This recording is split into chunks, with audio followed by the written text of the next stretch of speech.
आदाब नाजरीन, आज हम आपको बताएंगे कि कर्नल मोअम्मर कज़ाफ़ी हीरो आमिर या तारीख का सबसे बड़ा मुतनाज़ा हुक्मरान, सहरा से सदारती महल तक का सफ़र, एक ऐसा हुक्मरान जिसने दुनिया की सबसे बड़ी ताकत अमेरिका को ललकारा, जिसने अपने मुल्क के तेल से अवाम को मुफ्त तालीम, मुफ्त इलाज और सस्ते घर फराहम किए।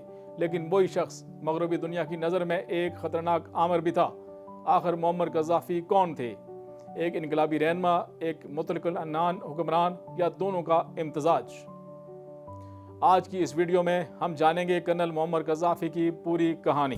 मोहम्मद अबू मनियार अल कज़ाफ़ी 7 जून 1942 को लीबिया के शहर सरत के करीब एक बदवी ख़ानदान में पैदा हुए।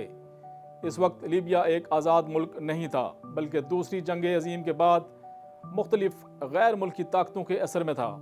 कज़ाफ़ी का ख़ानदान सादा ज़िंदगी गुजारता था और बचपन का ज़्यादा हिस्सा सहरा में गुजरा, जहाँ ऊँट पालना, खैमों में रहना और कबायली रवायात रोज़मर्रा ज़िंदगी का हिस्सा थीं।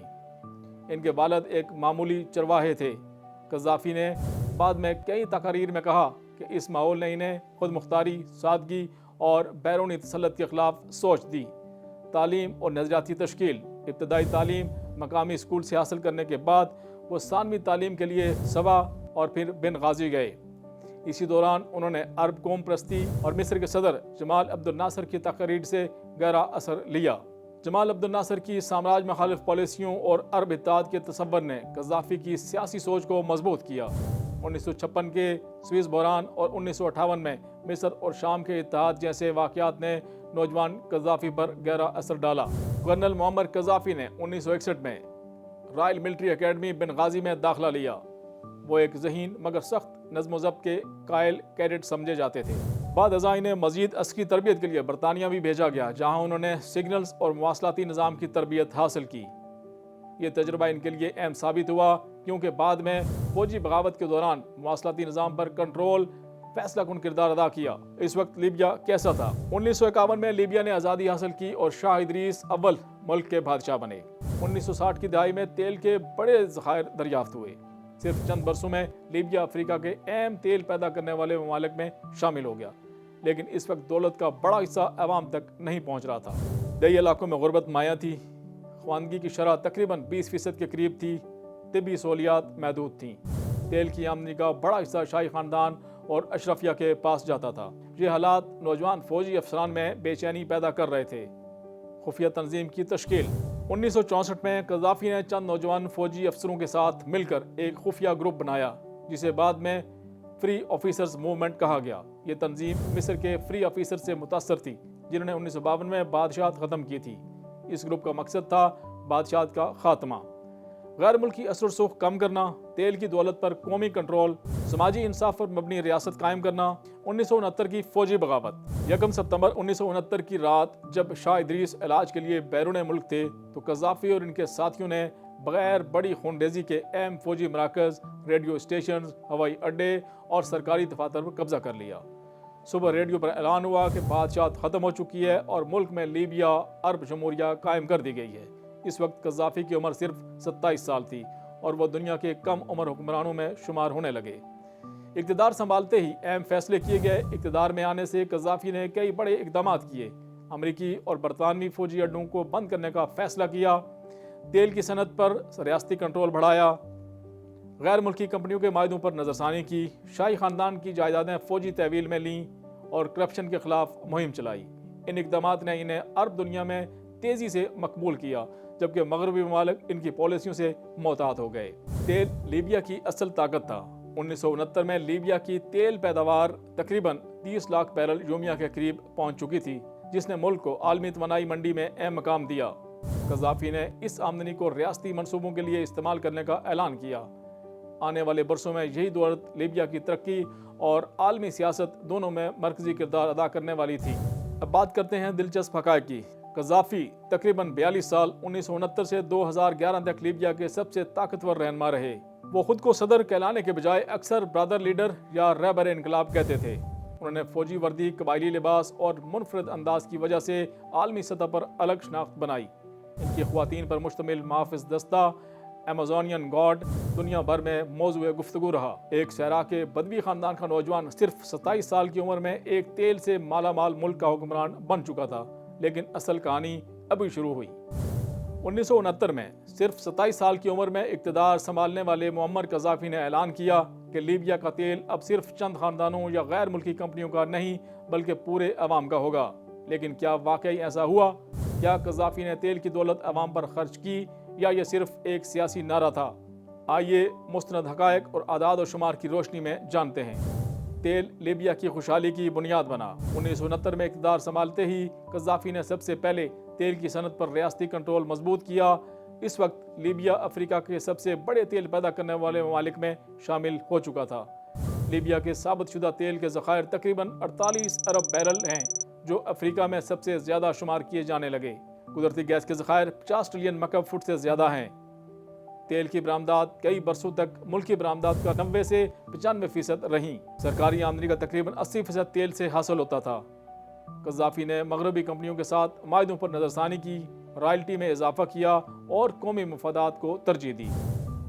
مفت تعلیم ایک تاریخی تبدیلی۔ قذافی کے اقتدار سے پہلے لیبیا میں خواندگی کی شرح تقریباً 20% تھی۔ چند دہائیوں میں یہی شرح بڑھ کر 80 سے 90% کے درمیان پہنچ گئی۔ یہ تبدیلی کیسے آئی؟ آئیے آپ کو بتاتے ہیں۔ پرائمری سے یونیورسٹی تک تعلیم بڑی حد تک مفت کر دی گئی۔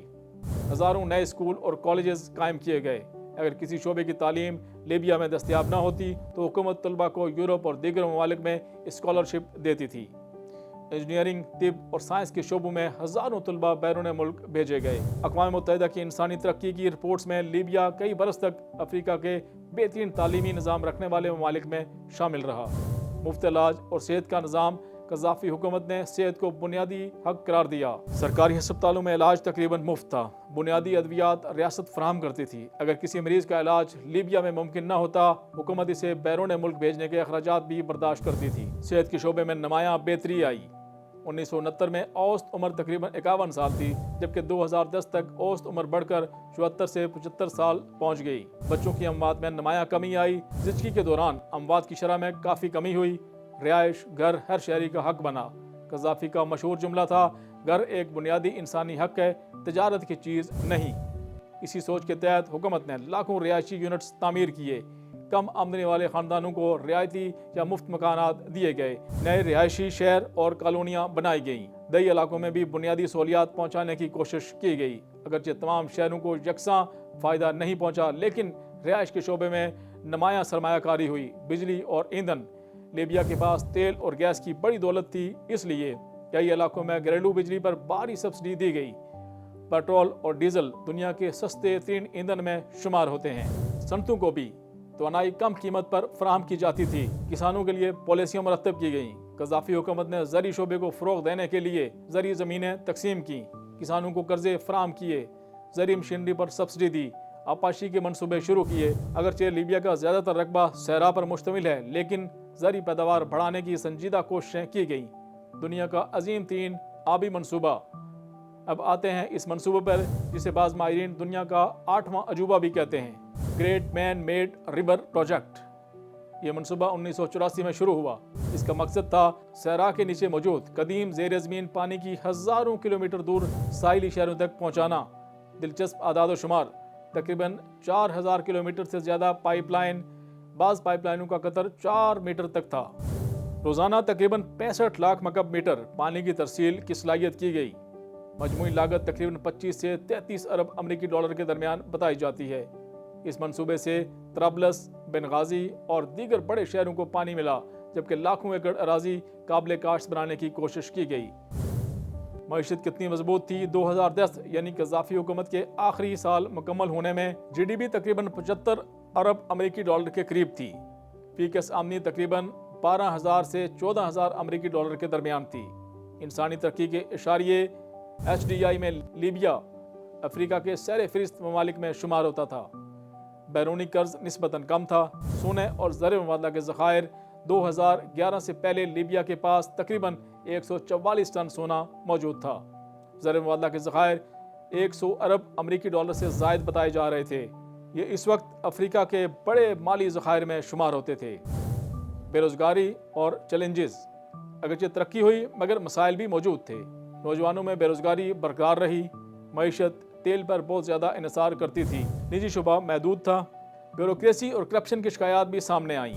कज़ाफ़ी का नज़रिया। मोहम्मद कज़ाफ़ी सरमायादाराना निज़ाम और कम्युनिज़म दोनों के नाक़िद थे। उन्होंने अपनी किताब ग्रीन बुक में एक ऐसा निज़ाम पेश किया जिसे उन्होंने तीसरा आलमी नज़रिया, थर्ड यूनिवर्सल थ्योरी कहा। इनके मुताबिक अवाम को बायरात फैसले करने चाहिए, सियासी जमातें तकसीम पैदा करती हैं, पार्लिमानी जमहूरियत हकीकी अवामी नुमाइंदगी नहीं देती। इस बुनियाद पर उन्होंने पीपल्स कमेटीज़ और पीपल्स कांग्रेसेस का निज़ाम मुतारफ़ कराया। नाक़दीन के मुताबिक असल ताकत फिर भी कज़ाफ़ी और इनके करीबी हल्के के पास रही। एक तरफ मुफ्त तालीम, मुफ्त इलाज, सस्ते ईंधन, बड़े आबी मनसूबे और अफ्रीका की मजबूत मईशत, दूसरी तरफ सियासी आज़ादियों पर सवालात, मुखालिफिन की गिरफ्तारियों और इक़्तिदार के इर्तिकाज़ के इल्ज़ामात। यही तज़ाद मोहम्मद कज़ाफ़ी की शख्सियत को दुनिया के मुतनाज़ा तरीन रहनुमाओं में शुमार करता है। लेकिन कहानी अभी ख़त्म नहीं हुई। नाज़रीन, अब सवाल ये है कि आखिर कर्नल मोहम्मद कज़ाफ़ी का अंजाम इतना दर्दनाक क्यों हुआ? या ये सिर्फ अंदरूनी बगावत का नतीजा था, या इसके पीछे आलमी ताकतों की एक बड़ी हिकमत अमली कारफरमा थी? सन 2011 में अरब दुनिया में शुरू होने वाली अरब बहार, अरब स्प्रिंग की लहर लीबिया तक पहुंची। इब्तिदा में बेनगाजी समेत मुख्तलिफ शहरों में हुकूमत मुखालिफ मुजाहरे हुए, लेकिन कुछ ही हफ्तों में ये मुजाहरे एक मुसल्लह खाना जंगी में तब्दील हो गए। कज़ाफ़ी ने बागियों के खिलाफ भरपूर फौजी कार्रवाई की। इस दौरान आलमी मीडिया में ये खबरें गर्दिश करने लगीं कि लीबिया में शहरियों पर ताकत का बेदरेग इस्तेमाल किया जा रहा है। इस बुनियाद पर अक़वाम मुत्तहिदा की सलामती कौंसिल ने करारदाद 1973 मंजूर की, जिसके तहत शहरियों के तहफ़्फ़ुज़ के नाम पर नो फ्लाई जोन कायम किया गया। इसके बाद नेटो ने लीबिया में फ़ज़ाई हमलों का आगाज़ किया। अमेरिका, बरतानिया, फ्रांस, इटली, कनाडा और दीगर ममालिक ने बागियों की बिलवास्ता या बिलावास्ता मदद की। चंद ही माह में कज़ाफ़ी कई फौजी तनसीबात तबाह हो गई और हुकूमत कमज़ोर पड़ने लगी। बिलाखिर 20 अक्टूबर 2011 को मोहम्मद कज़ाफ़ी अपने आबाई शहर सिरत से निकलने की कोशिश कर रहे थे कि इनका काफिला फ़ज़ाई हमले की जद में आ गया। वो ज़ख्मी हालत में बागियों के हाथ लगे और कुछ ही देर बाद हलाक कर दिए गए। इनकी मौत की वीडियोज़ पूरी दुनिया में नशर हुई और तकरीबन 42 साल तक लीबिया पर हुक्मरानी करने वाले रहनुमा का बाब बंद हो गया। लेकिन क्या कज़ाफ़ी के खात्मे के बाद लीबिया में अमन आ गया? हकीकत इसके बरक्स निकली। मोहम्मद कज़ाफ़ी की मौत के बाद लीबिया एक मजबूत मरकज़ी हुकूमत कायम न रख सका। मुल्क मुख्तलिफ मुसल्लह ग्रोहों, कबायली कुव्वतों और मुतवाज़ी हुकूमतों में तकसीम हो गया।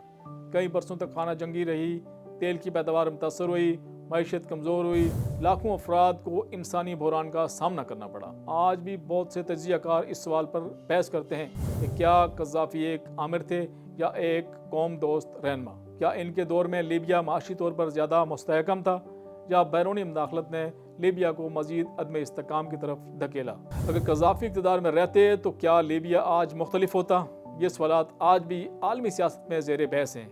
नाज़रीन, एक बात ज़रूर हकीकत है कि कज़ाफ़ी ने अफ्रीका के इत्तेहाद, अरब दुनिया की खुद मुख्तारी और मगरबी ताकतों के असर रसूख के खिलाफ हमेशा आवाज़ बुलंद की। दूसरी तरफ इन पर इंसानी हकूक़ की खिलाफ वर्जियों, सियासी मुखालफिन पर सख्ती और इक़्तिदार को तवील अरसा अपने हाथ में रखने के इल्ज़ामात भी लगते रहे। इसलिए मोहम्मद कज़ाफ़ी की शख्सियत आज भी दुनिया की सबसे मुतनाज़ा सियासी शख्सियात में शुमार होती है। कुछ लोग इन्हें हीरो कहते हैं, कुछ आमिर, जबकि बाज़ इन्हें एक ऐसा रहनुमा समझते हैं जिसकी कामयाबियाँ और नाकामियाँ दोनों से सबक हासिल किया जा सकता है। तो नाज़रीन, तारीख़ हमें सिर्फ ये नहीं सिखाती कि कौन जीता और कौन हारा, बल्कि ये भी बताती है कि ताकत, दौलत, इक़्तिदार हमेशा दायमी नहीं होते। मोहम्मद कज़ाफ़ी की ज़िंदगी इस हकीकत की एक बड़ी मिसाल है कि इक़्तिदार का अरूज जितना बुलंद हो, इसका ज़वाल भी इतना ही गैर मुतवक्का हो सकता है। अगर आपके ख्याल में मोहम्मद कज़ाफ़ी एक अजीम रहनुमा थे या एक आमर, अपनी राय कमेंट में हमें ज़रूर बताइएगा। और ये बताइएगा कि आपको हमारी वीडियो कैसी लगी। चैनल सब्सक्राइब करना ना भूलिएगा और ये बताना कि अगली वीडियो आप किस पे देखना चाहेंगे।